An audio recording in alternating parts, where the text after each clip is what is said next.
Voici que s'ouvrent pour le roi les portes de la ville.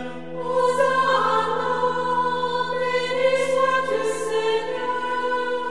Pourquoi fermerez-vous sur moi la pierre du tombeau dans le jardin?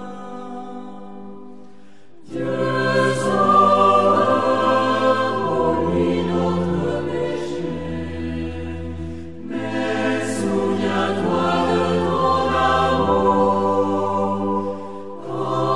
La paix du Christ comble vos cœurs en ce 6e dimanche du temps de Carême. C'est le dimanche des Rameaux. Le dimanche des Rameaux est dominé par la lecture de la Passion. Et en cette année, c'est le texte de Saint Marc que nous lisons. Je voudrais relever 3 dimensions essentielles par rapport à ce long texte qui nous décrit avec des détails du temps, des lieux, des personnes, pour montrer l'incarnation. Je voudrais relever 3 dimensions essentielles. La première dimension, c'était la passion du Christ avec sa souffrance et sa mort. Est le moment le plus élevé de la profondeur de la fraternité entre l'homme et Dieu. En effet, la douleur, la souffrance, la mort ne sont pas de Dieu, mais Jésus meurt. Jésus souffre, Jésus crie. La douleur sont de la dimension de la créature et non du Créateur. Jésus participe donc entièrement à ce que nous sommes, à ce qui fait notre humanité. Et tout ce que Jésus assume est sauvé. La deuxième dimension, c'est l'atmosphère de solitude qui accompagne tout ce chemin de croix. Premièrement, Jésus est trahi par l'un des siens. Il est abandonné par tous ses disciples, même Pierre le courageux. Mais le sommet de cette solitude, c'est le silence du Père. Même le Père semble silencieux. La haine des hommes s'est déchaînée. La peur a paralysé les amis et les fidèles. Le silence de Dieu étonne. Et Jésus retrouve donc, nous pouvons le dire, la plénitude de la souffrance humaine. Et de surcroît, une souffrance injuste.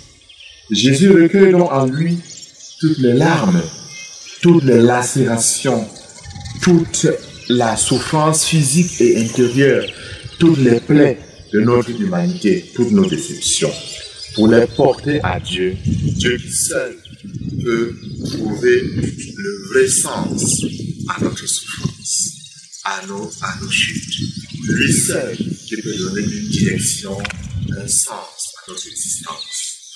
Nous entendons ainsi résonner l'hymne ancien que Saint Paul a repris dans sa lettre aux Philippiens au chapitre 2, qui nous dit ceci. Christ, de condition divine, ne retint pas jalousement le rang qu'il égalait à Dieu, mais il s'est anéanti, prenant la condition de serviteur, devenant semblable aux hommes. Reconnu homme à son aspect, il s'est abaissé, devenant obéissant jusqu'à la mort et à la mort de la croix. C'est pourquoi Dieu l'a exalté et l'a doté du nom qui est au-dessus de tout nom, afin que tout genou fléchisse au nom de Jésus, au ciel, sur terre et aux enfers, et que toute langue proclame Jésus-Christ est Seigneur à la gloire de Dieu le Père. L'abaissement, l'anéantissement, ou en grec la kénos, qui amène à la profondeur du salut.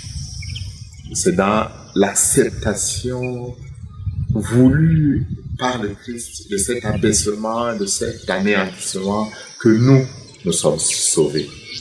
Anéantissement et abaissement entraînent la glorification et l'exaltation. La troisième dimension, nous la trouvons dans un événement qui est typique à Marc, le secret de Marc. Dans tout l'évangile de Marc, Jésus met tout en œuvre pour qu'on ne sache pas qu'il est le Messie. Mais c'est un païen, le centurion romain, qui, voyant Jésus mourir déclare vraiment cet homme était fils de Dieu. C'est une profession de foi qui est plus profonde que la profession de Pierre. Quand Jésus lui pose la question, leur pose la question de savoir qui il est. Dans la mort de Jésus se révèle sa vraie mission, sa vraie nature. Il n'est pas un messie politique et triomphant. Il est le Fils de Dieu qui souffre, qui accepte de souffrir. Et c'est dans sa souffrance, c'est dans le don de lui-même qu'il sauve, qu'il donne la vie. Et c'est ça notre foi. Par sa mort, nous sommes sauvés. Par son abaissement, nous sommes relevés. Par son anéantissement, nous sommes glorifiés. Par sa plaie, nous sommes guéris. Que Dieu, en ce jour saint, vous bénisse. Il vous comble la puissance de son amour. Il vous donne de vous relever. Au nom du Père, et du Fils et du Saint-Esprit.